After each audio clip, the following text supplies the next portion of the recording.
This is Dan Rice, the owner of 66 to Cali on the world famous Santa Monica Pier, and you are listening to the Route 66 podcast.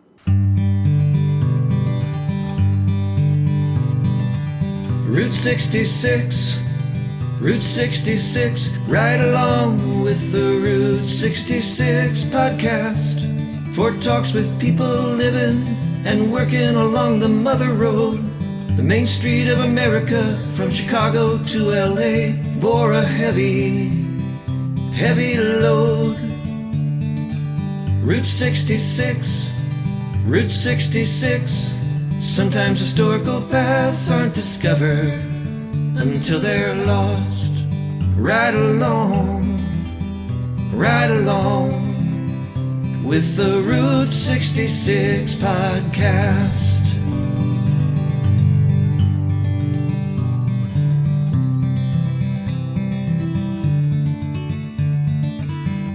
Hello and welcome aboard the Route 66 podcast, for talks with people living and working along the Mother Road.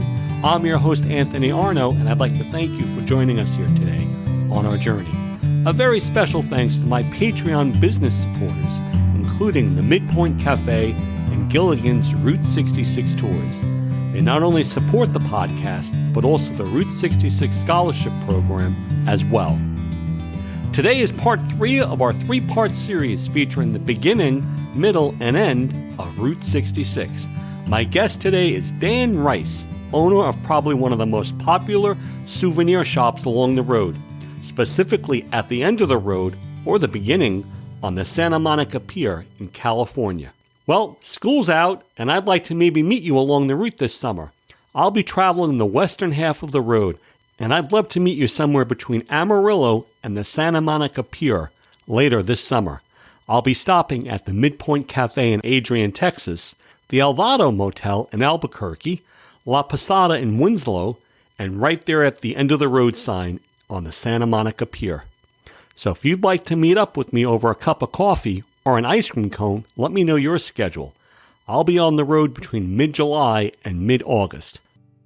There are less than 30 days remaining for the Route 66 Scholarship Program for students in grades K through college.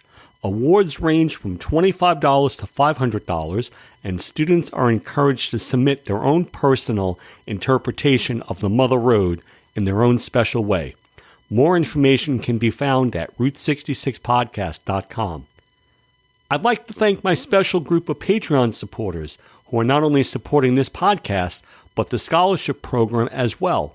They include Mary Beth Busutil in Florida, Jon B from Rhode Island, Jim Crabtree from California, Mike Fort, Shellee Graham, Route 66 author and photographer. Shellee was my guest right here on episode number 10, where she spoke all about her book, Tales from the Coral Court Motel. Kristin Haakenson from Washington State, Rich Havlik from Minnesota, Mary Nicholson from Pennsylvania, Brian Sawyer from Indiana, and from the United Kingdom, Charlie Beaton. The business supporters for the Route 66 podcast include the MidPoint Cafe in Adrian, Texas, and Gilligan's Route 66 Tours, providing travelers with guided tours of Route 66 in their own Ford convertible Mustang, accommodations at historic Route 66 motels, and breakfast every morning. For more information, please visit gilligansroute66.com. Remember, all Patreon members will receive an extended version of my talk with Dan Rice today, totaling well over 1 hour and 25 minutes of content. This includes talking in depth with Dan about his childhood travels along Route 66, history of the pier, places to see along Route 66 while in California, the best hotel bargains, and other famous customers to visit the shop other than Cindy Troop, daughter of Bobby Troop. I invite you to consider becoming a Patreon supporter, where we have several levels, including the Cyrus Avery level, where you'll be entered to win really cool Route 66 prizes. For the current month, we're going to be sending one lucky winner an official bag of Route 66 brand Santa Monica fruit and nut snack mix, since this episode features the end of the road right there on the Santa Monica Pier. Please check out my Patreon page to see all the different levels of support that are available not only to support this podcast, but the scholarship program as well. For those who can pledge just $10 per month, they'll also receive voting rights in the annual Route 66 scholarship program and also enter to win Route 66 related material in our monthly drawing. And the winner this month is Kristin Haakenson from Washington State. Kristin, you won a bag of Route 66 brand sweet and salty Chicago-style snack mix. Congratulations. You know, someone asked me recently, who would be your most dedicated fan?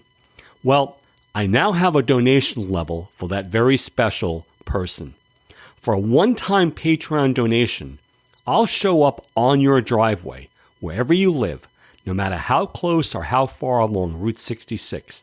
Yep, I'll show up with an RV and record an entire episode with you as my very special guest as we talk all about things Route 66 and play Route 66 trivia games. Listener feedback. John, our newest Patreon member from Rhode Island, wrote, Anthony, your interview style is absolutely the best. You don't dominate the conversation and often just let the guest go. It takes discipline to allow your guest to be in the limelight, not yourself. Again, your style is so good. You listen so well and your follow-up questions are spot on. Thanks, John. You know, even as a classroom teacher, there's an art to asking questions, whether it be a guest right here on the podcast or a student. And there's that uncomfortable pause, just waiting for a response while the subject collects their thoughts. Well, the same is true in the world of interviewing. Thank you. And today I want to share with you listener feedback in response to the question, what is your favorite stop along Route 66 with children? Here's Alan Yen from California. Hello, my name's Alan Yen from Riverside, California. Me and my family just arrived home yesterday from our Route 66 trip. We flew to Chicago and rented a car and drove to Santa Monica. We had a blast. It was such a great experience, not only for my wife and I, but also our 7-year-old daughter, Haley. Her fascination with the route started by watching the movie Cars. We loved learning about the history of the route by watching videos and listening to podcasts like this one. Haley's favorite stop was the Blue Whale of Catoosa in Oklahoma. We had a small picnic on the grounds and it was a great place for kids. They even sold shaved ice in the parking lot. Her other favorite stop along the route was the Jack Rabbit Trading Post in Joseph City, Arizona.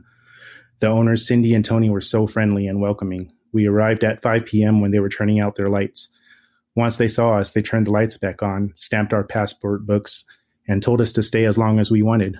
Haley loved the Jackrabbit outside. She was able to sit on it, take photos, and she was sad to leave. The route has so many other attractions for kids, but those were Haley's favorites. Thanks for the awesome podcast. We listened to many episodes along the drive. Cheers. Thanks, Alan. You know, Alan was featured on the last episode where he and his daughter Haley were driving down the road just singing the Route 66 jingle. You can see that video on our website, route66podcast.com. So Alan's top picks for children along Route 66 are the Blue Whale in Oklahoma and the Jack Rabbit Trading Post in Arizona. And both of those were featured episodes here on the Route 66 podcast. The Blue Whale was show number 32, and the Jack Rabbit was show number 21. For this month, let's make the topic the most impressive neon sign along the road. It's great to see that neon signs are making a comeback along Route 66. What's your favorite Route 66 neon sign, either currently being used along the route or maybe restored along the route? I'll be giving away an official bag of Route 66 brand Santa Monica style snack mix. Either send that to me at our website, route66podcast.com, or record a short 30-second message. Simply visit the podcast webpage and click Send Voicemail tab on the right side of the page where you see the microphone tab. Good luck. And now here's the trivia question for today's show. On the last episode, I featured Brenda Hammett, owner of the MidPoint Cafe. Here's the question. What is the most popular pie that visitors to the MidPoint Cafe request? The answer after today's show. So my guest today is Dan Rice, who owns and operates just one of the many hundreds or maybe even thousands of Route 66 souvenir shops that you'll find along the road. However, his shop is very special in that it's located at the very end of the road, literally on the Santa Monica Pier. He's also the past president of the Route 66 Association of California. But even if today my conversation doesn't mention one word about Route 66, I think you're going to find his life story very interesting, more than his passion for Route 66. Dan, welcome to the podcast. Thank you very much. What is your earliest memory of Route 66? So, my grandparents lived in Chicago, and my grandfather worked for the federal government. His office was in between east and westbound Route 66 in Chicago. And probably at around the age of 7 or 8 or 9, in the mornings, my grandmother and I would sometimes walk with him to work. And one day, as we were walking down westbound Route 66, he told me that this road starts here in Chicago, but it ends all the way out in Los Angeles where Fonzie lives. And I lost it. I had to get to the end. I had to meet Fonzie, which I did many years later. And then you went on a road trip with your dad when you were just learning how to drive. Tell us that story. Wow, Anthony, you've done your research. Yeah. So in 1985, my grandfather had retired. He had retired about 4 years before, and so he was traveling a lot. And what he would do is he would go and he would live somewhere for the winter. And him being from Michigan, his whole life, he knew how cold it got. So now that he was retired and he had a few dollars, he was not staying in the cold. So he went out to New Mexico to winter out there with my grandmother. And the question was posed to me, would I like to travel Route 66 to go out and spend some time with them over the holidays? And I mean, you didn't have to twist my arm. I had just gotten my driver's permit. So I got a big bite of Route 66 in 1985, the same year the road was decommissioned. Yeah, there were still people hanging on that had been part of the, original culture of it. We stopped at a lot of places and talked to a lot of people. And at one of the places that we went to, a gas station, we walked in, and you know how when you walk up to the counter, sometimes there'll be a glass counter and you can see whatever the candy is or whatever they're selling underneath the counter. Under this specific counter, there was a picture that had been cut out of Life magazine and taped underneath. And at the bottom of the picture, there was something inscribed. Well, the picture itself was of Route 66 running away from you toward the horizon. And there were all these billowy clouds up above and, little buildings on either side of the road. And it said somewhere on Route 66 in Arizona, 1947. And my dad said, wouldn't it be neat to drive to that place right now and see if we could find it? And I thought, wow, yeah, it sure would. So that was actually the idea for let's continue on into Arizona. And like I said, we got as far as Flagstaff. Had we gone another 2 hours, I found out many years later, because I've traveled the road 31 times now. Wow. Had we gone another 2 hours, we would have been in Seligman, Arizona. And that's where the photo was taken. Ironically, Seligman is the birthplace of historic Route 66, where Angel Delgadillo is from. Angel has become a mentor of mine over the years. So we didn't find it on that first trip, but a few years later, when I was moving to California, and it was only just a couple of years, I took the trip again.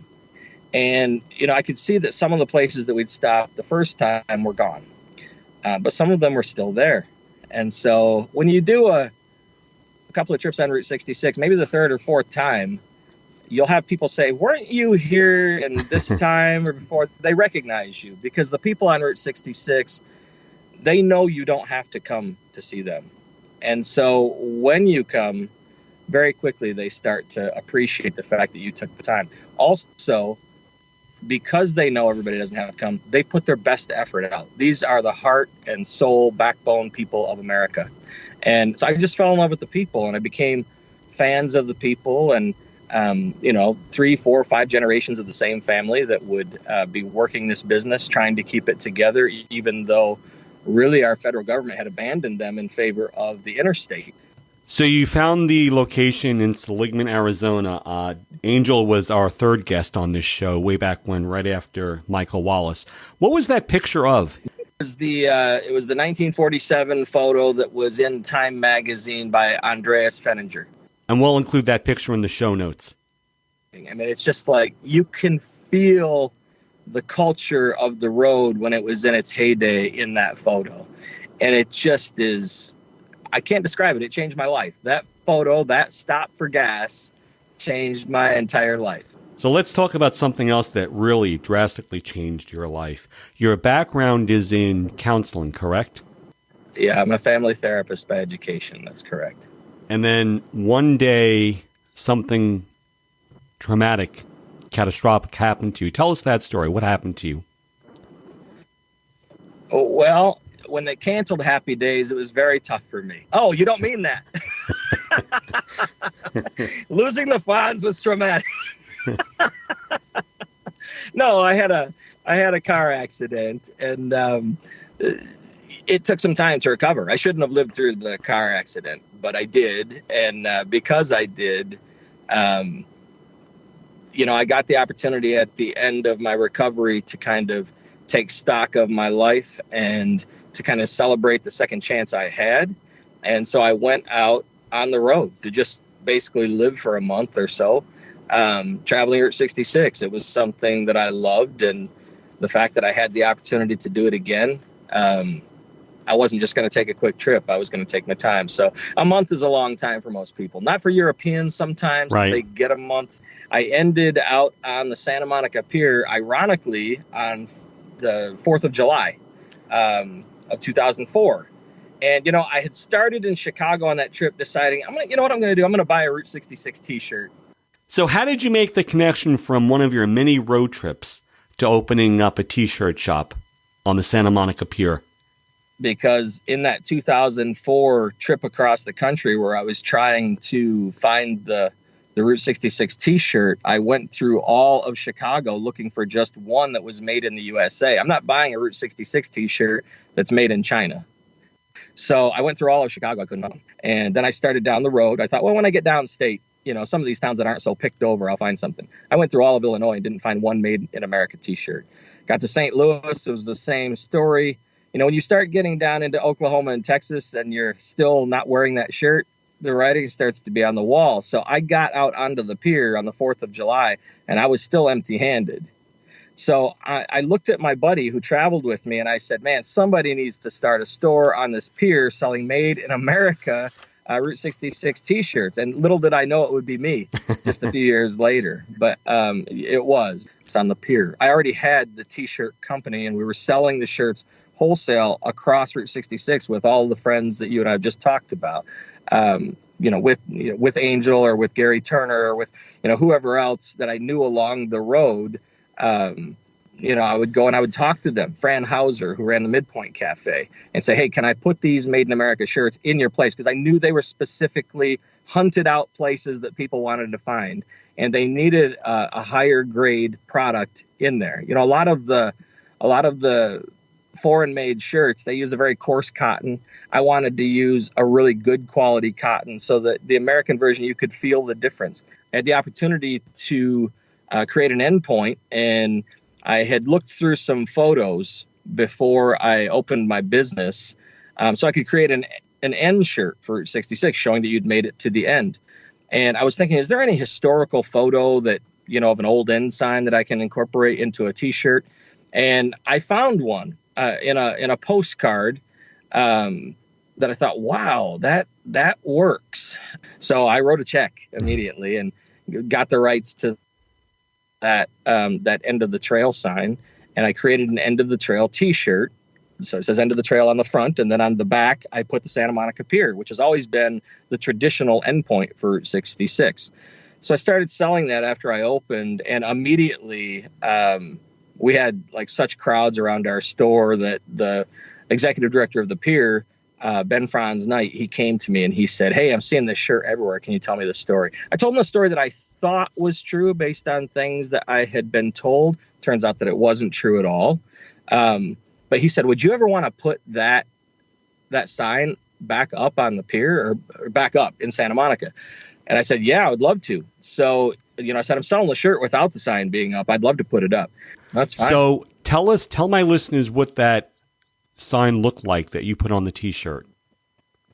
Oh, it's the sign that's out on the pier right now. It says Santa Monica 66, end of the trail. And it's shaped almost like a railroad sign. It says Santa Monica.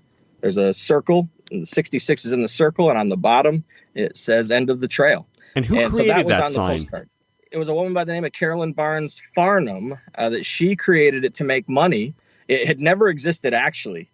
She put it on a postcard because the Will Rogers movie was having a publicity event, basically, where they were going across the country to tell the story of Will Rogers, and it was going to end in Santa Monica. Well, she wanted to sell some stuff when they got there. So she created a postcard, and that postcard was seen so much that people began to believe that the background, which was the bluffs over the Pacific Ocean, they believed that it had one time stood there.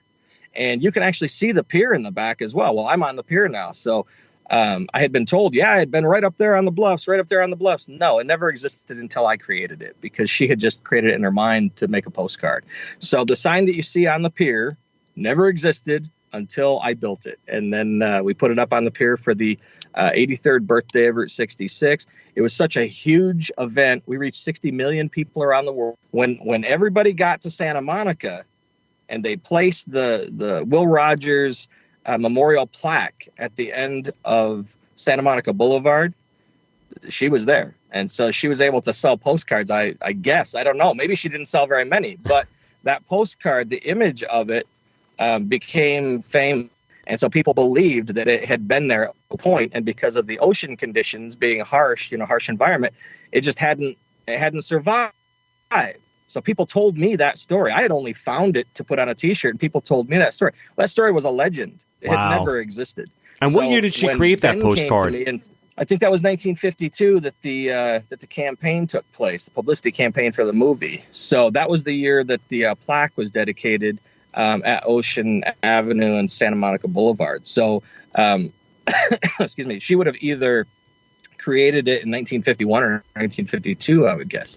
But yeah, it never existed. So when Ben came to me and said, hey, do you want to put that back up? It was because he believed the story I told him, which had been told to me.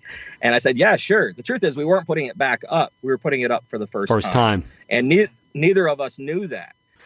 So, Dan, you open up a T-shirt shop on the Santa Monica Pier. Was it easy or hard to get that real estate on the pier? At first, it was difficult. They turned me down, and they said, oh, sorry, there is no Route 66 anymore. And I said, not only is there a Route 66, it's Santa Monica Boulevard. It's just not signed anymore, so you guys don't know it. But there are still 250,000 people a year that are traveling Route 66 coming from around the world. And they're ending on your pier. So now you should know the pier has never actually been the official end. It's always been the traditional end. The official end is about 9 blocks away. But it's a very nondescript intersection that basically fulfills a federal highway rule that said you had to have one highway end where another one begins. So when you're on Santa Monica Boulevard, to get to the official end, you have to take a left when you're looking at the ocean straight in front of you. Many people never went to the official end. They saw the ocean and they just traveled 2,500 miles. So they would continue down to that intersection of Santa Monica and Ocean Avenue where the Will Rogers Memorial went in 1952. From there, they could see the pier. Now, if you've just driven 2,500 miles and you have the opportunity to drive onto the pier and put your tires over, the ocean blue, are you going to stay up on the bluffs or are you driving onto the pier? And in those days, people could drive onto the pier, and so they would. So even though you can't induct a pier into a federal highway system because it doesn't go anywhere, people continued to go there since 1935, January 1st, 1936, actually. So I always thought, why is there nothing to mark Route 66 on the pier? I mean, it just didn't make sense. But nobody knew the history. And then after I opened my store, then you got 5 or 6 other people trying to copy me because they see crowds. They hope you think that they're the original, but eventually somebody who knows will tell you, no, that's not the right place. So it's very confusing. After they turned us down and I told them there's all these people coming, I think they realized that with 250,000 people coming every year, wow, that's a lot of money that could be made. That's tax dollars. And so they called me back about 3 weeks later and they said, hey, that idea you had, are you still interested? And I said, yeah, I am. And so we opened just maybe a month later. And then you were instrumental in getting the famous sign, End of the Highway. Tell us about the sign that stands right outside of your shop. So originally, the End of the Trail sign wasn't up on the pier. I only put it on the T-shirt because I needed to have that end shirt. But I also knew from traveling the road many times in Chicago, there is a begin sign. So I created the end sign that looked exactly like the begin sign in Chicago. This one just said end. And I put it in the beginning, the city didn't believe that we would survive. So they only allowed me to open in a mobile vending cart. I had to push out every morning, and then I had to push it in at night. So on the ends of the shop, I hung an end sign.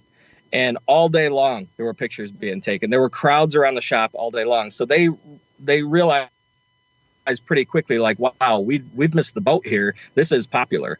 But the problem was I was in a mobile shop.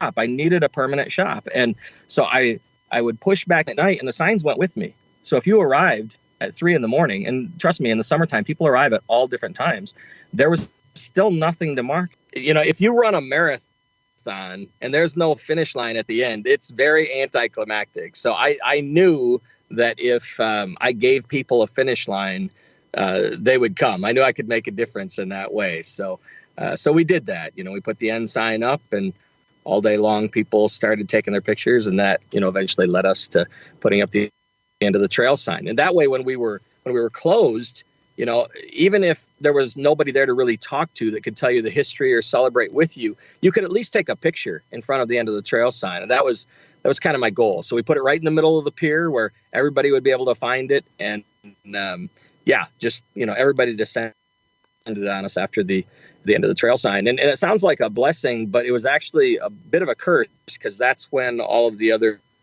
sort of copycats came in. And so the problem with that is now when people, and you end up dealing with people that just want to sell you stuff. And, you know, it's never been about selling stuff for me necessarily. It's been about celebrating. You got to have something permanent for Route 66. So we were happy to put it up. And what was the publicity like that day that you put the sign up and you had the opening? Did a lot of people turn out for that? Yeah. ABC, NBC, CBS, Fox, the New York Times, the LA Times, and something called The Independent over in the UK. And that was probably the most important article that got written, because that then got syndicated to Ireland, Australia, New Zealand, South Africa. We reached 60 million. There had never been a publicity event that reached more people for Route 66. And so now when you see things in Santa Monica that, you know, start promoting Route 66, you can trace it right back to that day. How has no one that's been living here the whole time ever done this? It blew me away. You know, so, I mean, I find myself in a very fortunate position now, you know, that people have been able to hear about, you know, the history of the road from someone who, you know, has a passion for it and loves it. And loves the people. It's a nice place to be. And now you have a permanent souvenir stand on the pier, correct? Yeah. So that was one of the great sort of, I guess, things that happened from that day. All these other permanent shops started selling my stuff, and they were really trying to put me out of business because they saw the market. If you're in a mobile shop that changes locations every week and nobody can find you, it's hard to sell stuff. And if you're in a permanent shop, very quickly, people will be able to find you. So other people kind of started taking over what I was doing, hoping that with their greater square footage, I'd go out of business and they'd be able to reap, you know, the benefits of my work. But there was a really nice gentleman that saw what was happening. He understood the politics of it. And he offered me, hey, we see that you needed that permanent shop you asked for in the beginning. The store next to my sign had actually been sort of politicked away from me by somebody who was fairly clever, and he gave it to someone else. He was the head of the pier leasing committee at the time. But what he didn't realize is there's that little shop right at the end when you drive onto the pier and you can't drive any further. And the original shop, the mobile shop, was so small that people started trying to find this teeny tiny shop. It was the smallest shop on all 2,500 miles of Route 66. So it actually fit pretty well to move into the kiosk we're in now, because it's still the smallest shop on all of Route 66. So people come looking for it and they find us. And what is the square footage of the shop today, Dan? Well, it's 6 foot by 13 feet. So I guess do the math. I guess that's about 78 square feet. And what's the most popular item that you sell to visitors on the pier? Oh, boy. I would have said T-shirts because that's how we started. Yeah, I'll say that. I'll say T-shirts. People still want to mark that they make it to the end of the road. But we sell a lot of easy guides, because even though 9 out of 10 people are driving from Chicago to Santa Monica, 1 out of 10 is heading towards Chicago. And they need to know where they're going. Yeah. So, I'm a big believer in the easy guide. It has turn-by-turn directions. It's written by a friend of mine, Jerry McClanahan. And great resource. He's phenomenal. And just a great person, like just a good-hearted person. And, he and Jim Ross have been, the best of friends for so long, and along with Shellee Graham. I mean, the three of them to me are, like the Beatles minus one. And I've just, I've become blessed to have them as friends in my life. So I've tested other products as I've driven Route 66. There's just not anything like the Easy Guide. And it's somewhat antiquated because a lot of people want to just look at their phones now as they drive. But I think that's the beauty of Route 66, is that it is something from the past. And so having a book to read that gives you, some place to go. I mean, everything of substance is listed in the Easy Guide at some point. When we came around at first, obviously we weren't in there because we hadn't existed, but it didn't take long for Jerry to say, hey, would you mind I put you in the guide? Would I mind? No, not at all. Sure. Not at all. So the Santa Monica Pier, Dan, what can you tell us about it, such as the early history of it and what it's like today? What's the early history of the pier? So, all right. Well, I do know a little bit about this because I'm a fan of the pier as well. I love the pier, and it was one of the first places that I went when I moved to Los Angeles, and it just made it clear to me, how the American dream is right there for all of us. When you look out at the sunset, over the Pacific Ocean from the pier at night, and the horizon is endless. I mean, it's such an analogy to what your future can be.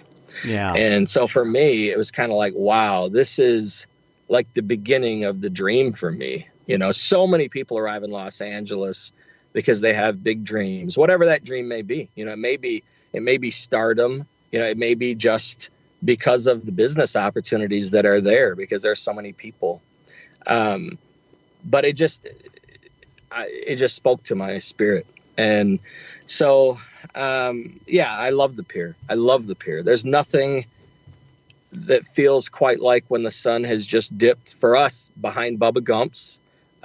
Once it goes behind Bubba Gump's, it starts to cool down a little bit for us. And you can feel that sort of, it's not cold, but it's just the day is ending. And, you can feel things slowing down for the evening, and you can start to see the twinkling, up the coast toward Malibu, and, all of those lights and the cars that are driving. I mean, it's magical. So I love it. And there is a history that's not as magical. It originally was built as a municipal pier to carry the sewage away from Santa Monica out beyond the breakwater. If you could get the sewage out beyond the breakwater, it would stay out in the ocean. This was, before the EPA. In 1909, there was nobody to protect the waters. And I guess they probably naively thought that if we can just get it out there, it'll settle, like everything that the fish do out there. But it didn't take very long until, they came up with a waste treatment program there in Santa Monica, literally just a few years. And then people had the idea of creating a pleasure pier. So a second pier was built right next to the first pier. It literally right in front of my shop, you can see the division because they're two different levels. So if you're standing in front of my shop and you look just behind you towards Bubba Gump's, you'll see a little yellow riser.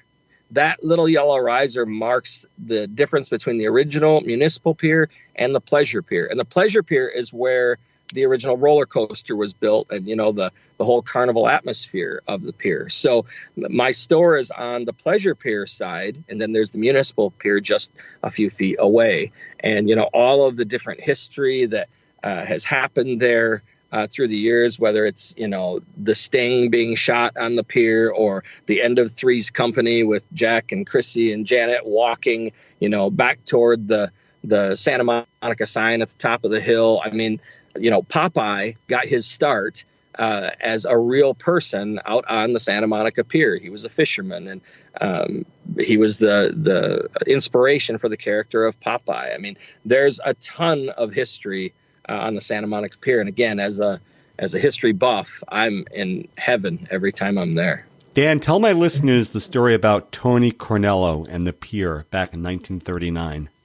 Oh boy, so you know about the big mob fight and with the so there was a gambling ship out in the Santa Monica Bay that these mobsters, they were making money, and at some point they ended up getting confronted by the local law enforcement, and they had a standoff fight for, I can't remember, it was how many days it was, or maybe it was even a week or so. I can't remember. It lasted a long time. And, they were spraying water hoses at one another and just craziness trying to end this standoff. And what ended up happening was he gave up because he needed to go inland and get a haircut. And how long did that standoff last? For 3 days, I heard? Yeah, that sounds right. Yeah, it was probably 3 days. It was several days, if not a week. But if you heard 3 days, that's probably correct. So, Dan, the typical person travels Route 66 from Chicago to the Santa Monica Pier. There it is right in front of them. What do you suggest the Route 66 traveler do if they have just one night in Santa Monica on the pier? What should they do and see to experience the whole thing? Well, so the first thing is when you get to the end, please stop and see me so you can tell me about your experience. I also have a guy that's been working for me for 10 years now. His name is Ian Bowen, and he's a 30-year-old man, but he's really an 80-year-old man stuck in a 30-year-old body. He's like this old soul. But either of us, that's why we're there. We are roadies, even though, people have used the word icon and stuff now, only because I own a store on the road. All the people along the road are seen as icons in their store. The truth of the matter for me and for Ian is that we're just fans of the road. We're roadies just like everybody else. I just happen to own the store at the end that was born out of my fandom as a roadie. So I would say, come see us. Let's talk a little bit about your trip so you can unwind a bit, and we can, get a picture of you in front of the original end sign on my store that I told you about. Because when I moved into the permanent shop, I took those end signs off of my mobile vending cart, and I put them on either end of the permanent shop. That mobile vending cart then went to the Gene Autry Western Heritage Museum for several months, and then was requested by the Route 66 Museum up in Victorville. So it now sits in a museum. The end signs now sit on either end of my permanent shop. So we like to take pictures in front of the original end signs. Most people go right to the end of the trail sign to take their picture, and they don't realize they've actually passed over the original end sign. They've heard the story about the end of the trail sign that I originally thought was true, and so they think that that's this historic sign. It really isn't. It didn't exist until I built it, and that was 3 months after we opened. So the end signs in the store are actually the original end for Route 66 signs. So we like to take pictures in front of that with everybody so they can mark it. We like to talk to everybody. And then I wouldn't necessarily stay on the pier. I mean, you do want to see, the sunset, but you can see that from, several places in Santa Monica. I would recommend a walk up to the Georgian Hotel, because when you get to the Georgian, you're literally feet from the Will Rogers Memorial plaque that was put there in 1952. So you can also see that spot, take a picture at that spot. You can get a picture of yourself with the plaque, with Santa Monica Pier behind you. And you can walk over to the Georgian, which was in the bottom of it, used to be a speakeasy during Prohibition. This is where Clark Gable used to get his liquor, and William Randolph Hearst, and everybody used to go to the speakeasy. Well, the speakeasy is still in the bottom of the Georgian, and it's used as an employee break room now, but it's still there, and you can walk down and look at it. They'll let you go down. I don't understand why they haven't turned it back into an actual, speakeasy type pub, but they haven't. And if you have the money, a night in the Georgian overlooking the Pacific Ocean is not a bad way to end such a Wow. Dan, who are some of the more memorable customers you've had come on the pier at the shop? Probably someone that stands out, maybe more than the rest because she's become family to me, is Cindy Troop, who is the daughter of Bobby Troop. Bobby Troop, of course, wrote the song Get Your Kicks on Route 66 with his wife when they were on their way out to Los Angeles many years ago in the 40s after World War II. And I was standing in my store one day, and this couple walked up to the store, and the woman was wearing a pink Route 66 sweatshirt. And we began to talk, and of course I had music on in the store, but I always play songs from the Route 66 era. So anything from 1926 through 1985, you'll generally hear playing from my store. So the man, his name was Dickie, at some point said, well, her dad was Bobby Troop. He just kind of threw it out there. Yeah, right. My eyes bugged out, kind of along the lines of meeting some other famous people. So I began telling her how much her dad had meant to me, and we became friends, and now I would call her family to me. There's just been like so many people that when they come, I mean, you can feel their hearts, and that's what I'm looking for. What is always frustrating to me is when you get somebody who walks up to the store and they say, yeah, I just finished Route 66. And you say, well, how long did you take to do it? Oh, 3 days, man. We got from Chicago to here in 3 days. And I tell them, well, you really didn't travel Route 66 at all. What do you mean? No, this is not a road to make time. It's a road to have a good time. And that's a quote from the movie Cars by Pixar. If you started driving in, 1985 or later, the signs were all down. The road was decommissioned on June 27th, 1985. So the signs were gone. And, if you're driving as Generation X for the first time and, you don't see a sign that says Route 66, and the roads have all been renamed as state highways with different designations of numbers, you don't know that the road you're on is Route 66, which was the problem in Santa Monica. They didn't even know that Santa Monica was Route 66, Santa Monica Boulevard. So a lot of people lost the history, and that's what happens. If you don't preserve your history, it will be lost.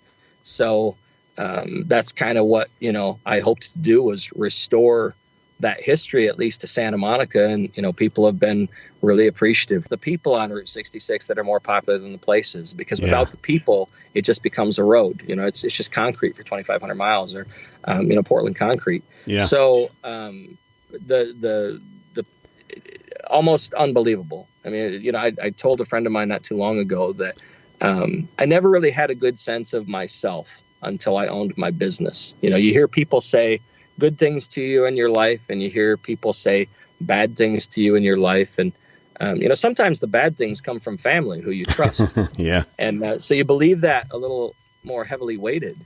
And so I didn't really think that well of myself. But I'd remember seeing on the Oprah show when, she would come out in the beginning of the show, people would go nuts. Those women would go nuts. And I just thought, that's a reflection of her. That's what she's invested in people, that they're returning that back to her. And so I've seen that same thing now. I've been out there for, over a decade. And same thing with Ian. He's been there for a long time. And if you meet 10,000 people a year, wow, for over a decade, and every one of them, gives you goodness, you can start to guess that maybe you're not that bad a person. Maybe you're doing something okay. So, I feel feel pretty good about myself now because of the road. I mean, the road has given me everything, and I mean, the friends that I have along the road that are now family, the people that travel the road, that I can't wait to meet because they become part of that family. I can't say enough about it. I love being a part of the road. Dan, you were the president of the Route 66 Association of California. What years did you serve as president, and what were some of the biggest accomplishments you covered as president of the association?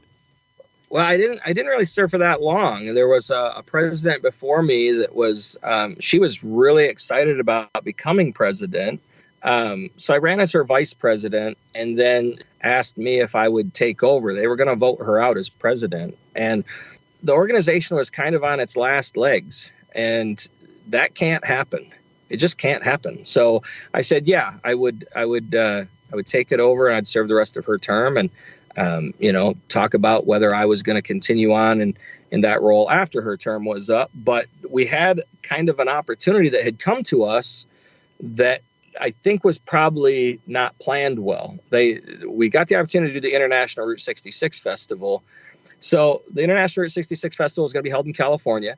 She chose to do it up in Victorville. Well, she lived close to Victorville, but the festival was happening in August.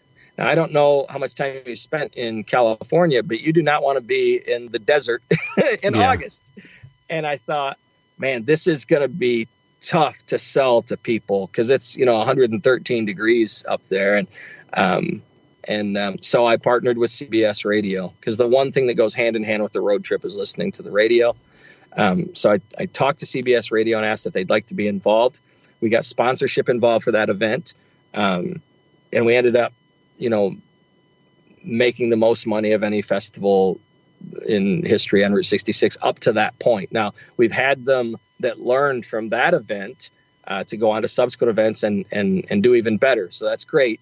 But having sponsorship involved made sure that the organization didn't lose money. In fact, we made money, and it was able to continue on. It's a little bit weird, probably for people to think of, but I didn't think that I was the right guy for the job. There was another guy named Glenn Duncan, and Glenn also is a friend of mine. He had a Route 66 Preservation Association, and he didn't have any volunteers, but his passion for Route 66 was there, and I had all these volunteers. I asked Glenn, would he like to take over for me? And his jaw about hit the floor. Like, why would I do that? And I said, I think you're the guy that's probably supposed to have been in this position all along, and I'm in a position now where I can, stump for you and make you the guy. So he took over for me for, several years, and then the organization is still going, and there's a lot of promotion that comes from that, and advertising now that comes from it. And so, I set out to do something that would keep it alive, and fortunately that has continued. Dan, how many miles of 66 are covered in California? 318 is the number you hear most often, and then you'll hear some things that contradict that. But 318 is the generally accepted number. 318 miles in California, though. So I love California for the Mojave Desert. There's no other place on Route 66 like it. Some people don't like it at all because it's the one place where you don't find businesses really, but that's what makes it unique. That's, to me, that's why California is different than all the rest of the states. Yeah, on episode number 18, we had Dennis Casebeer, who took an old schoolhouse in Gulf, California, in the Mojave Desert and converted it into a museum. And that was actually the site where Patton trained his men. I've been to Goff's, and I've been in the school, and walked around there, and kind of putzed around with all the little trinkets that are out in the desert there. Just bring plenty of water if you do that one. Well, yeah, for sure. For me, though, it's also not a big deal if I get to a place and I don't meet somebody, because the one thing about Route 66 that you learn pretty quickly is if you're traveling it long enough, you'll meet everybody. So you don't have to force any meetings because they eventually happen. Dan, do you still travel the road these days? I do. It's a little bit more difficult because I have a 7-year-old and a 9-year-old. And so my priority really is to them right now. But it's a lifelong passion of mine, Route 66, and traveling the USA in general. I did that a lot when I was a boy with my parents, and it's a place where I can just get peace, just being you, whatever you're driving or riding on, and the horizon ahead. Like, there's no place like the road for me to get my head clear and just kind of figure out what matters to me. So yeah, I do. It's hard for me to do a whole trip on 66 these days, just because of life circumstances. But a year ago, we did the state of Illinois. We took a week to do the state of Illinois, and I taught them as much as I could about Illinois. And then this summer, we did all of Missouri, and we took a week to do that. And, Kansas, we were able to add pretty easily because it's only 13.2 miles up the road. Yeah. So we added that in. And then we just crossed into the border of Oklahoma, and so that they could say they've been on 4 of the 8 states. And then we went back to the Three Corners spot, which isn't too far away from the borders there, and they were able to touch 3 states at the same time. Yeah, I'm teaching them, so that as they get older and maybe they want a summer job, they know a little bit about the road there in the store. So it has turned into a 4-generation story for my family. And, my grandfather first took my father on the road, and then my father took me to see my grandfather on the road. And now there's me taking my sons on the road. And it's been the greatest blessing in my life. Hey, Dan, how would you say your life is similar to Route 66? In what ways? Oh, wow. Boy, I guess you could say that, you had a healthy road, and it ran into some tough times, and it went into a decline.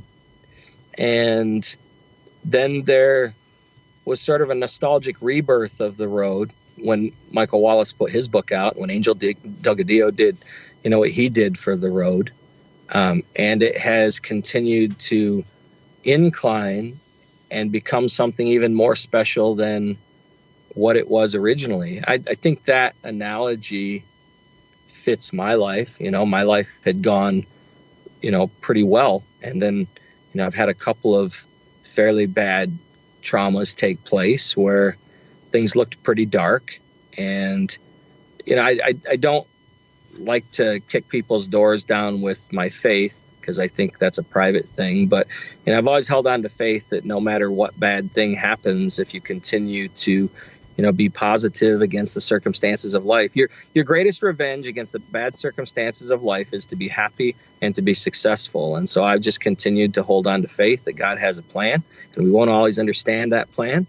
And if we continue to do good things will happen. And so my life today is far better than it was before any of those traumas took place. And just my boys alone. I can't even imagine, my life without them. So, anything good that happened before the birth of my boys pales in comparison to be able to be, a guy who loves Route 66 and has 2 boys who love Route 66 and has a family on Route 66 of people that, are closer to me in many cases than blood relatives, now, because we stand for the same things. I think I'm like the road in that way, I guess. Well said. Dan Rice, owner of 66 to Cali. Dan, how can our listeners learn more about the shop, and do you offer any type of online purchases or sales?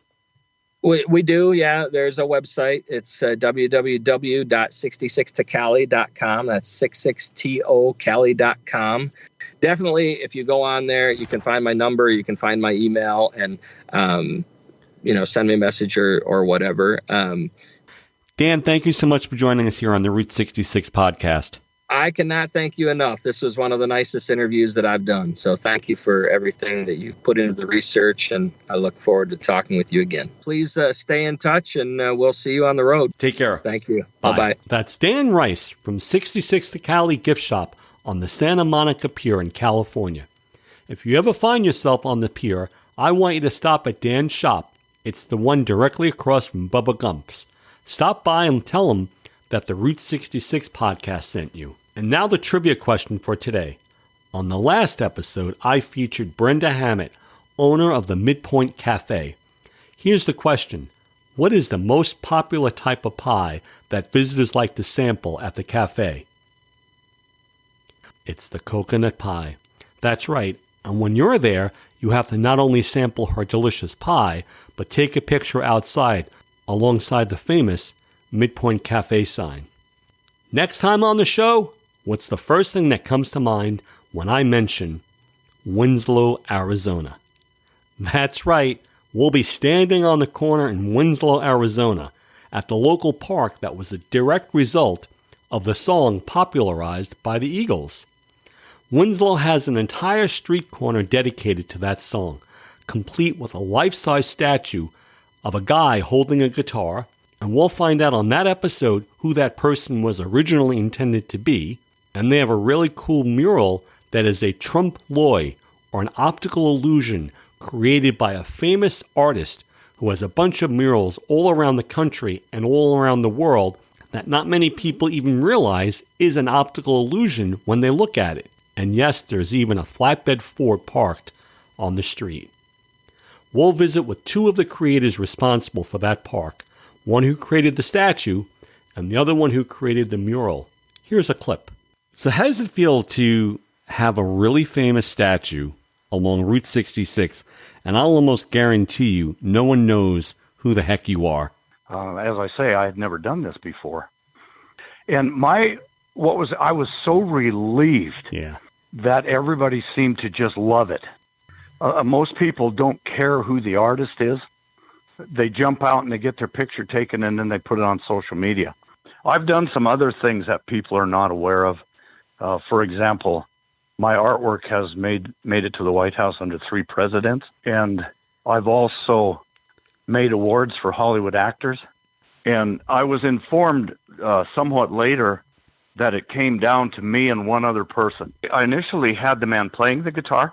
Eventually, I flew down to Arizona with a 2-foot-tall statue that I had made in clay where he was holding the guitar. And they said, well, we're going to place it at street level. And I said, well, this will never work because the handle of the guitar is sticking out. And so in front of the committee, I broke the arm off of the clay and took the guitar and balanced it off of his foot, because a guitar player who's standing around would never let his guitar touch the ground. I think that surprised everybody that I was able to do that and do it very quickly. So when did you first hear about a mural contest taking place in Winslow, Arizona? I did see something I have a lot of sources where I look for public art, some competitions, and someone passed that one along to me. So I thought about that song. I thought about developing the concept and some of the lyrics of the middle verse. I'm standing on the corner in Winslow, Arizona. Such a fine sight to see a girl, my lord, in a flatbed Ford slowing down to take a look at me. And so I worked that into the reflection.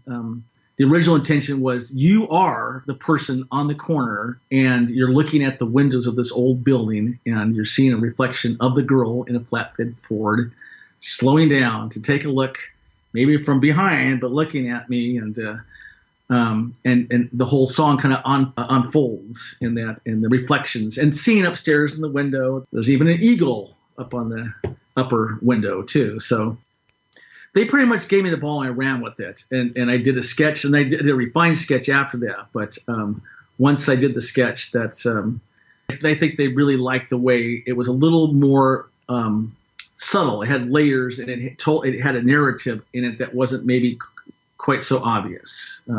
And slowing down to take a look, the mural is painted on, at the time it was painted on the side of a building. But what happened to that building today? Because your mural is still up. It survived. Yeah, it's the whole building caught fire. And that was, I remember they told me that the building caught fire and the town came out and they actually saved that wall. Wow. So, that was pretty cool because they had their little park going there. The rest of I say that the mural's still standing on the corner in Winslow, Arizona. That's Jon Poe and Ron Adamson, two artists who helped create the famous Standing on the Corner Park in Winslow, Arizona. They'll share with us stories about their early interest in art, other works of theirs that you may have seen, and the iterations that the park took during the planning stages. Well, thank you for taking the journey with us here at the Route 66 podcast.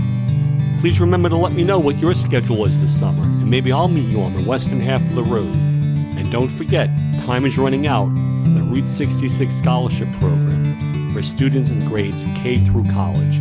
Please encourage them to enter. More information can be found at our website. I'm your host, Anthony Arno.